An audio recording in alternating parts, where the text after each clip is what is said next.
శివమహాపురాణంలో శతరుద్ర సంహితలు 24 చాప్టర్లో 15 శ్లోకా నుంచి ఎప్పుడైతే వృత్తాసురుడి వల్ల సర్వాన్ని కోల్పోయి ఉండి వాళ్ళ ఆయుధాలు ఉన్నప్పటికీ కూడా వాళ్ళ సమర్థత కోల్పోయిన కారణంగా వాళ్ళందరూ కూడా బ్రహ్మ దగ్గరికి వచ్చి బ్రహ్మకు నివేదించుకున్నారు. ఆ వృత్తాంతం అంతా విన్న తర్వాత బ్రహ్మ ఇదంతా కూడా యథార్థ రూపంలో వాళ్ళకి ఏం జరిగింది, ఏ కారణంగా ఈ స్థితి వచ్చిందన్నది వాళ్ళకి చెప్తున్నాడు. భవత్వధార్తా జనితస్త్వష్టాయాం తపసాసురాः వృత్రో నామ మహాతేజాः సర్వదైత్యాదిపో మహాన్. బ్రహ్మ ఆ దేవతలకు ఇలా చెప్తున్నాడు, ఓ దేవతలరా, త్వాష్ట తన తపస్య ఒక్క కారణంగా ప్రభావంతో మీ అందరినీ కూడా వధించాలన్న ఒకే ఒక్క కారణంతో తపస్సు చేశాడు. ఆ తపస్య ప్రభావంతో ఉత్పత్తి చెందినవాడే ఈ వృత్తాసురుడు. అందుకే సంపూర్ణ దైత్యులకి స్వామిగా ఈ వృత్తాసురుడు చాలా తేజస్వంతుడు. అత ప్రయత్న క్రియతాం భవేదస్యావధూయత తత్రోపాయం శృణు ప్రాజ్ఞా ధర్మహేతోర్వధామి తే. ఇప్పుడు దైత్యులు చేసినా ఎవరు చేసినా ఏది చేసినా మళ్ళీ ఎవరిస్తున్నారు వరాలంటే ఆ పరమాత్మే ఇస్తున్నాడు. ఇప్పుడు సృష్టిలో భాగంగా సర్వము ఉన్నప్పుడు ఇంకొకరికి హాని చేయాలని ఇంకొకళ్ళ దగ్గర నుంచి వీళ్ళు ఇవి లబ్ధి పొందాలనో లేకపోతే వీళ్ళ ఆధిపత్యం ఎక్కువ ఉండాలన్న కారణంగా కొంతమంది కొన్ని కోరితే మరి సర్వానికి మూలమైన పరమాత్మే ఇస్తున్నప్పుడు మరి ఇవ్వకుండా ఉండాలి కదా, ఎందుకు ఇచ్చేస్తున్నాడు అలాగా? అంటే ఇక్కడ నువ్వు ఇంత కృషి చేసావు కాబట్టి నీకు అది ఇచ్చేస్తున్నాడు అలా అని చెప్పి అది నీకు మళ్ళీ శాశ్వతంగా ఉంచేస్తాడా అంటే దాన్ని నువ్వు దుర్వినియోగం చెయ్యకుండా ఉన్నంత వరకే అర్హత ఇస్తున్నాడు, పాత్రత ఇస్తున్నాడు, కొన్ని ఇస్తున్నాడు. కానీ దాన్ని నువ్వు ఎప్పుడైతే దుర్వినియోగం చేయటం మొదలు పెడతావో అతి దానికి కారణంగా ఏం చేస్తాడంటే మూలాల నుంచి మొత్తం తీసేస్తాడు. ఇచ్చిన వాడికి తీయటం పెద్ద విశేషం ఏమీ కాదు. కానీ ఈ అజ్ఞానం అన్న అంధకారంలో ఉన్న కారణంగా ఇది నాకు లభించింది నేను ఏదన్నా చెయ్యొచ్చు అన్న విచ్చలవిడితనం వచ్చేస్తుంది. ఇచ్చిన వాడికి ఎంతసేపు తీసేయటం అంటే ఇవన్నీ కూడా తోలుబొమ్మలాటలాగా వివేకాన్ని కోల్పోతూ ఉన్నంత వరకు కూడా కొన్ని కొన్ని నాకు వచ్చేస్తున్నాయి, నేను ఇది చేసేస్తున్నా అది చేసేస్తున్నా అన్న మోహంలో ఉంటావు. ఆ మోహాలు భ్రమలు తొలగేంత వరకు అది తొలగిపోయి అసలైన వాస్తవమైన యథార్థ సత్యమైన పరమాత్మ తత్వం అర్థమైనప్పుడు ఏమవుతుందంటే ఇచ్చేది అయినా తీసేది అయినా ఆడించేది అయినా చేయించేది అయినా నేను కాదు, నేను నిమిత్త మాత్రుణ్ణి అన్న వాస్తవం అర్థమవుతుంది. అందుకే ఇక్కడ దైత్యులకి స్వామిగా అప్పుడు అంత తేజస్సుగా ఉన్నవాడు ఎవరు అంటే మళ్ళీ పరమాత్మ ఇచ్చిన శక్తి కారణంగా తేజస్సు ఉన్నది. ఇప్పుడు వీళ్ళందరూ మళ్ళీ బ్రహ్మనల్ని వేడుకుంది ఎందుకు అంటే ఇక్కడ వీళ్ళ వల్ల వీళ్ళు ఇంత బాధలకి లోబడుతున్నారు. అందుకే ఇక్కడ బ్రహ్మ వాళ్ళకి చెప్పిన ఉపాయం ఏంటి అంటే మీరు ఇప్పుడు ఎలా అయితే మిమ్మల్ని అందరినీ వధించాలని ఇక్కడ త్వాష్ట అంత చేశాడో మీరు కూడా అలాగే ప్రయత్నం చెయ్యండి. అప్పుడే తనని వధించటానికి కుదురుతుంది. అందుకే నేను మళ్ళీ ధర్మాన్ని రక్షించటానికి మళ్ళీ మీకు ఒక ఉపాయాన్ని చెప్తున్నాను. అది మీరు జాగ్రత్తగా వినండి అని చెప్పాను. మహామునిర్దధీచిర్యః సా తపస్వీ జితేంద్రియః లేభే శివం సమారాధ్య వచ్రాస్తి తత్వవరం పురా. ఈ ఉపాయం ఏం చెప్తున్నాడంటే ఎవరైతే జితేంద్రుడిగా ఉండి తపస్సు చేసిన ఒక దధీచి అన్న మహాముని ఉన్నాడు. అంటే ఇప్పుడు వీళ్ళకి ఇచ్చిన ఉపాయం ఏంటంటే ఇప్పుడు మీకు సహాయం ఎవరు చేయగలరు? అంతే తీవ్రంగా తపస్సు చేసి అంటే ఇటువంటి తపస్సుకి ప్రతిఫలంగా ఎవరైతే ఉద్భవించారో వీళ్ళని తొలగించాలంటే అంతే తపస్సంపన్నుడైన ద్వారానే అది మళ్ళీ సాధ్యమవుతుంది. అందుకే ఈ దధీచి అన్న మహాముని జితేంద్రుడై చాలా తపస్సు చేశాడు. అందుకే ఆ తపస్వి పూర్వకాలంలో పరమేశ్వరుని ఆరాధించిన కారణంగా వజ్రంతో సమానమైన ఎముకలు కలిగి ఉన్నాడు. ఆ వరం పరమాత్మ ద్వారా అతను పొంది ఉన్నాడు. తస్యాస్తిన్యేవ యాచ్చధ్వంసా దాస్య ఇతి న సంశయః నిర్మాయాతేర్దండవ్రజం వృత్రం జహీన సంశయః. అందుకే మీరందరూ కూడా ఆ మహాముని అయిన దధీచి దగ్గరికి వెళ్ళండి. వెళ్ళి ఆయన అస్థికల్ని ఇవ్వండి అని యాచించండి. పైగా మీరు యాచించండి అని చెప్పారు. ఎక్కడికెళ్ళి యాచించాలో చెప్పాడు. ఆయన కూడా తప్పకుండా ఇలా అడిగితే ఇచ్చేస్తాడు. ఇందులో ఎటువంటి అనుమానం లేదు. తర్వాత ఆయన అస్థికలు తీసుకుని, అప్పుడు మీరు ఆ అస్థికలతో ఈ వజ్రం లాంటి ఆ ఎముకలు కాబట్టి దానితో ఆయుధాలు చేస్తే నిస్సందేహంగా ఆ ఆయుధాలతో వృత్రాసురుడు వధింపబడతాడు. ఇప్పుడు ఒకళ్ళు ఎముకలు తీసుకోవాలంటే ఎలా తీసుకుంటావు? ఇప్పుడు నా దగ్గర ఏ హారం ఉందో, ఇంకేదన్నా వస్తువు ఉందంటే అడిగితే నేను ఇచ్చానంటే నేను ఇంకా జీవించి ఉన్నాను. నేను మళ్ళీ ఇంకోటి చేసి నేను సాధించుకోవచ్చు.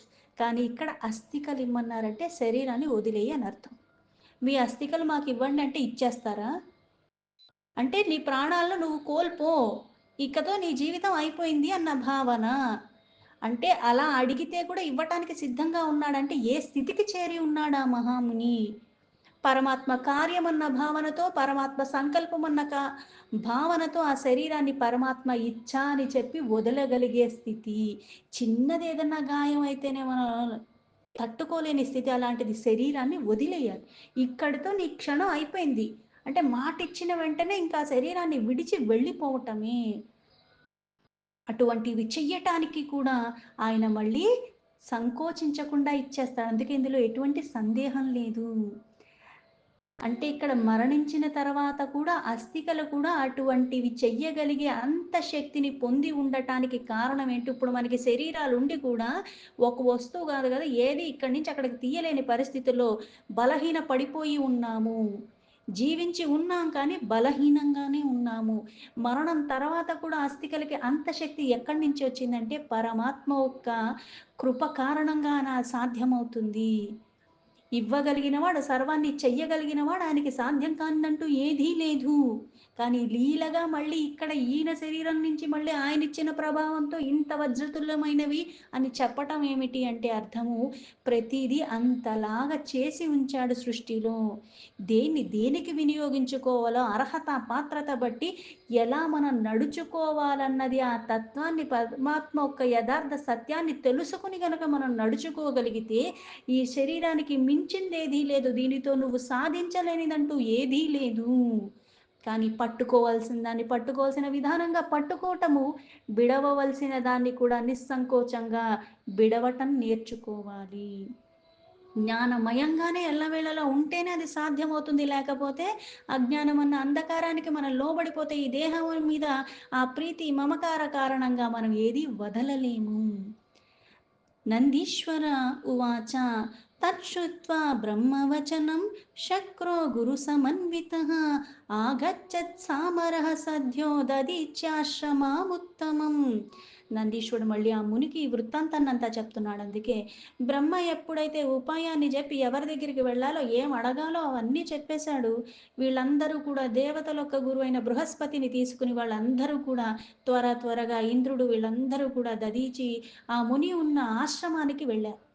దృష్ట్వా తత్ర మునిం శక్రః సువర్చాన్వితమాధరాత్ ననామ సజ్జలిర్నమ్రః స గురుః సమరశ్చతం. ఆయన ఆ దదీచి ఏమో ఆయన భార్య అయిన సువర్చ సహితంగా అక్కడ కూర్చుని ఉన్నారు. అయితే ఎప్పుడైతే ఇలా భార్య సమేతంగా కూర్చుని ఉన్నాడో ఆ మునిని చూసి దేవతల సహితంగా అక్కడ ఇంద్రుడు వీళ్ళందరూ బృహస్పతి రావటం చూసి వాళ్ళకి వినమ్రత పూర్వకంగా ఆదరంగా చేతులు జోడించి నమస్కరించాడు. తదభిప్రాయమాజ్ఞాయ సా మునిర్బుధసత్తమః స్వపత్నిం ప్రేషయామాస సువర్చాం శ్వాసమాంతరం. వెంటనే బుద్ధిమంతుడు పైగా శ్రేష్ఠుడైన దదీచి ముని వాళ్ళ అభిప్రాయాన్ని తెలుసుకుని వెంటనే తన భార్య అయిన సువర్చను ఆశ్రమం లోపలికి వెళ్ళిపోమని చెప్పాడు. తతః సా దేవరాజశ్చ సామరః స్వార్థా సాధకः అర్థశాస్త్రా పరో భూత్వా మునీశం వాక్యమబ్రవీత్. దేవతల సహితంగా ఇంద్రుడు అలాగే వాళ్ళ గురువైన బృహస్పతి వీళ్ళందరూ పోగా ఎందుకు వచ్చారంటే స్వార్థ సాధన కోసం వచ్చారు. పైగా అంటే ఇప్పుడు నీకొకటి కావాలి. నువ్వు ఒక దాని ద్వారా పీడింపబడుతున్నావు.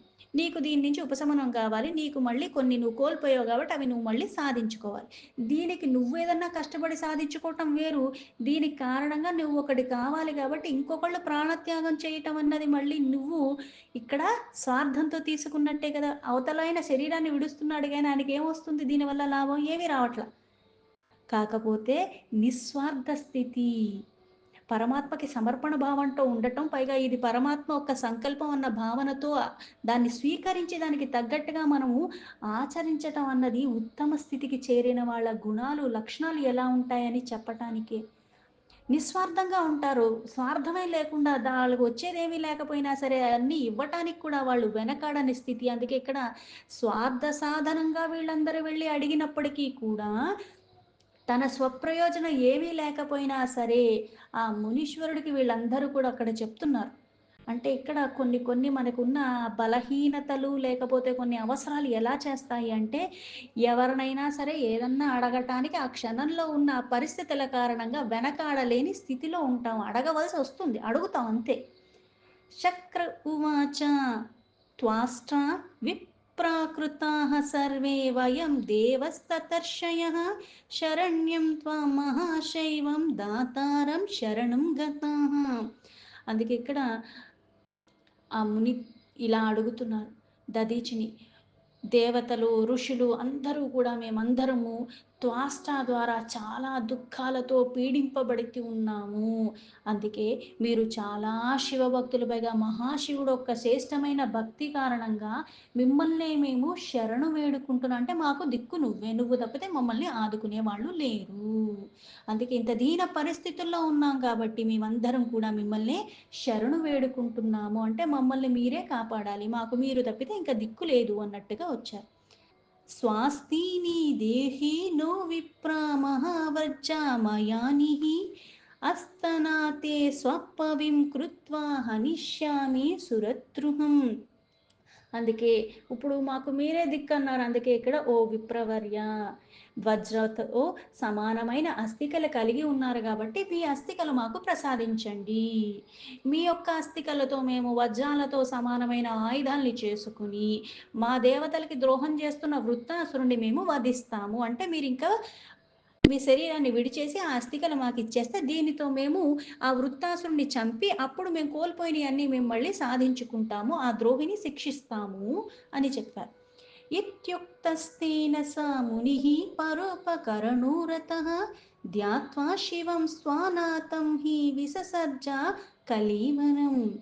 ఇంద్రుడి ద్వారా ఈ ప్రకారంగా వాళ్ళు ఏ కోరిక కోసం ఇక్కడికి వచ్చారో అది విన్న తర్వాత పరోపకార పారాయణుడు, అంటే పరులకు ఉపకారం చెయ్యటంలోనే ఎప్పుడూ కూడా నిరతుడై ఉండేవాడు. అటువంటి ముని అయిన దధీచి ఆ వెంటనే ఆ పరమేశ్వరుడినే ధ్యానిస్తూ ఒక్క మారు మాట మాట్లాడకుండా ఆ శరీరాన్ని వెంటనే వదిలేశాడు. పరమాత్మ యొక్క చింతలోనే ఉన్నవాళ్ళు ప్రతీదీ కూడా పరమాత్మ ఇస్తున్న అవకాశం, పరమాత్మ యొక్క మహత్ప్రసాదము అన్న భావనలోనే స్వీకరిస్తారు కాబట్టి ఇంకక్కడ మాటలేవి ఉండవు. చేతలే ఉంటాయి. బ్రహ్మలోకం గతః సద్యః సా మునిర్ధ్వస్తా బంధనః పుష్పవృష్టిరభుక్తత్ర సర్వే విస్మయమాగతాః. ఈయన ఎప్పుడైతే ఇలా శరీరాన్ని వదిలేశాడో ఈ కర్మ బంధనాల నుంచి అన్నిటి నుంచి కూడా ఆయనకి విముక్తి లభించింది. అందుకే త్వరగా బ్రహ్మలోకానికి చేరుకున్నాడు. అక్కడ పుష్పవర్షం కురిపించారు. ఆశ్చర్యచకితులై చూస్తున్నారు అందరూ కూడా. అతాఘాం సురభిః శక్రాహుయాశు అలేహ్యత అస్త్ర నిర్మితయే త్వాష్టాం నిర్దీర్దేశ తదిస్థిభిః. ఎప్పుడైతే ఆయన శరీరాన్ని వదిలేసి వెళ్ళిపోయాడో, తర్వాత ఇంద్రుడు త్వరగా ఆ సురభిని పిలిపించి, ఆ గోవుల్ని పిలిపించి వెంటనే ఆయన అస్థికలు ఏవైతే ఉన్నాయో దానికి ఉన్నదంతా తీసేసి, ఎందుకంటే ఆ అస్థికలతో ఆయుధాలు చేయాలి కాబట్టి దానికి ఏదైతే మనకి ఆ జిగురు పదార్థంలాగా ఉంటుంది. అందుకని దాన్ని తొలగిచ్చేయమన్నాడు. ఆ అస్థికల్ని మళ్ళీ అస్త్రాలు నిర్మించటానికి సిద్ధపరుచుకున్నారు. వెంటనే మళ్ళీ ఇప్పుడు ఇవి చేయాలంటే విశ్వకర్మకి ఆజ్ఞ ఇచ్చారు. ఆయనకి ఇవన్నీ ఇచ్చి ఆయుధాలు చెయ్యమని చెప్పారు విశ్వకర్మకి. విశ్వకర్మ తథాజ్ఞప్తశ్చ కులుప్తే అస్త్రిని కృతస్నశః తదస్తిభిర్వజ్రమయేహ సుదృఢేహ శివవర్చసా. వీళ్ళొక్క ఆజ్ఞ తీసుకున్న వెంటనే విశ్వకర్మ కూడా ఆ పరమేశ్వరుడు యొక్క తేజస్సుతో ఉన్న ఆ ఎముకలని వెంటనే చక్కగా అస్థికలతో చాలా రకాల అస్త్రాలన్నీ కూడా నిర్మాణం చేశాడు. తస్య వంశోద్భవేర్వజ్రం శరో బ్రహ్మ శిరస్తత అన్యస్తాభిర్బహూని స్వాపరాయణస్త్రాని నిర్మమి. ఆ అస్థికలన్నిటితో ఈ విశ్వకర్మ కూడా చాలా చక్కగా వజ్రాలతో సమానమైనటి బ్రహ్మశిర అన్న బాణాలు, ఇందులో మళ్ళీ ఆయుధాల రూపంలో అస్థికలతో చాలా తయారు చేసి అస్త్రశస్త్రాలన్నీ కూడా చక్కగా వాటితో నిర్మాణించాడు. తమింద్రో వజ్రముద్యమ్య వర్ధితః శివవర్చసా వృత్రామభ్యద్రవత్ క్రుద్ధో మునిరుద్ర ఇవాంతకం. ఓ ముని, తర్వాత ఆ పరమేశ్వరుడు తేజస్సుతో ఉన్న ఈ అస్థికలతో ఏవైతే ఆయుధాలు చేశాడో ఆ తేజస్సు వృద్ధి ప్రాప్తిలాగా ఇంద్రుడికి మళ్ళీ, అంటే ఆయుధం చేతికి రాగానే ఇంతకు ముందు ఆయుధం ఉంది కానీ దాంతో ఏమీ కాలేదు, ఇప్పుడు ఈ పరమేశ్వరుడు వరం వల్ల పొందినది, పైగా దీని ద్వారా కార్యం అవుతుంది అంటే అక్కడ నమ్మకం ఉండాలి, విశ్వాసం ఉండాలి. అందుకని దాన్ని ఎప్పుడైతే తన చేత పట్టుకున్నాడో వేగంగా వెళ్ళి వృత్రాసుడొక్క, అంటే క్రోధంతో వెళ్ళాడు, ఇప్పుడు ఆయుధం ఉందన్న విశ్వాసంతో దీంతో వధింపబడతాడు అన్న నమ్మకంతో వృత్రాసుడుని వెంటనే అక్కడ ఉరుక్కుంటూ వెళ్ళిపోయి రౌద్ర రూపంలో ఎలా అయితే రుద్రుడు వస్తున్నాడు అలాగా వృత్రాసుడిని వధించటానికి వెళ్ళాడు. తతః శక్రః సుసన్నదస్తేన వజ్రేన సాధృతం ఉర్చకర్త శిరోవాత్ర గిరిశృంగామివౌజసా. ఇంద్రుడు అలా తన ఇప్పుడు భయం లేదు, పైగా దీనితో వధింపబడతాడన్న నమ్మకం కూడా ఉంది. అందుకుని ఆనందంగా క్రోధంగా ఆవేశంగా వెళ్ళిపోయాడు. త్వరగా ఆయుధాన్ని పట్టుకుని ఉత్సాహపూర్వకంగా పర్వత శిఖరంతో సమానంగా ఉన్న వృత్రాసున్న శిరస్సుని వెంటనే ఖండించి వేశాడంటే భయం లేదు, ఆ భయం లేదు, పైగా ఇక్కడ ఈ దీనితో వధింపబడతాడన్న నమ్మకము, ధైర్యము ఇవన్నీ ఉన్న కారణంగా అవలీలగా అంత పర్వత శిఖరంలాగా శరీరం కలిగి ఉన్నవాడిని ఈయన వెళ్ళాడు ఆ శిరస్సుని ఖండించేశాడు. తదా సముత్సవస్తాత బభూవ త్రిదివోకసాం తుష్టుర్వునిర్జరాః చక్రం ప్రేతుః కుసుమవృష్టయః. ఎప్పుడైతే వృత్రాసుడు మరణించాడు దేవతలందరూ చాలా ఆనందానికి లోబడిపోయారు. వాళ్ళందరూ కూడా ఇంద్రుణ్ణి స్తుతిస్తున్నారు. అక్కడ పూల వర్షం అన్నది కురిపించేశారు. ఇతి తే కథితం తాత ప్రసంగచరితం ద్వితం పిప్పలాదవతారం మే శృణు శంభోర్మహాధరాత్. ఏదైతే ముని ఇప్పుడు ఈ ప్రసంగంలో అంశంగా ఏదైతే అసలు ఆ దదీచి అన్న ఆయన శరీరాన్ని ఎలా విడిచిపెట్టాడో, వీళ్ళకి ఎట్లా అయితే లాభం పొందిదో ఇవన్నీ నేను వర్ణించి చెప్పాను. ఇప్పుడు అసలు ఈ పిప్పలాద అన్న అంశ, పరమాత్మ ఒక అంశ ఎలా ఉద్భవించింది, ఆ అవతారం ఎట్లా వచ్చింది అన్నది నేను ఇప్పుడు మీకు చెప్తున్నాను, దాన్ని జాగ్రత్తగా వినమని చెప్పాడు. సువర్చాసా మునేహ పత్ని దదీచస్య మహాత్మనః యయో స్వామాశ్రమాభ్యంతస్తథా జ్ఞప్తా పతివ్రత. దేవతలందరూ అడగటం, ఆ ముని శరీరాన్ని విడిచి వెళ్ళిపోవటం ఇవన్నీ జరిగిపోయినాయి. భార్యని సువర్చన లోపలికి వెళ్ళమన్నాడు, ఆవిడ ఇంకా లోపలే ఉంది. ఆ మహాత్ముడైన ముని అయిన దదీచి శరీరం విడిచిపెడతాం, వెళ్ళిపోవటం, వీళ్ళ ఆయుధాన్ని తీసుకెళ్ళిపోవటం, వధించడం ఇవన్నీ అయిపోయినాయి. ఆవిడ పతివ్రత.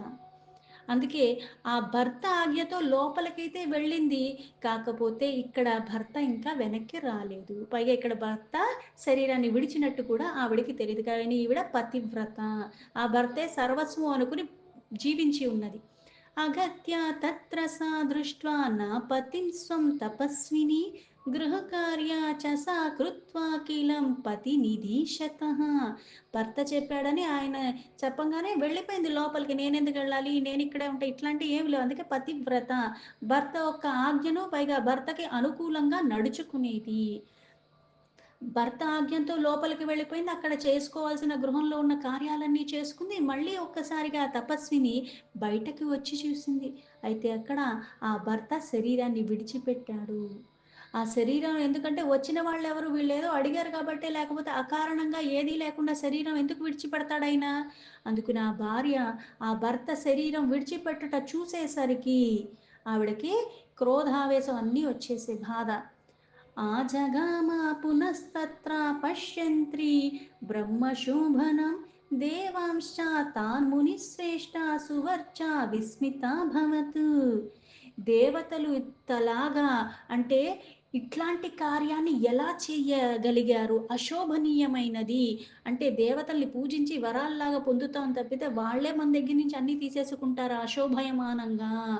అందుకని వాళ్ళు ఇటువంటి క్రతువుకి పాల్పడ్డారని చూసి ఆశ్చర్యానికి ఈవిడ బాధకి లోబడిపోయి ఉన్నది సువర్చ. దీంతో శివమహాపురాణంలో శతరుద్ర సంహితలో 24 చాప్టర్లో 36 శ్లోక సంపూర్ణం.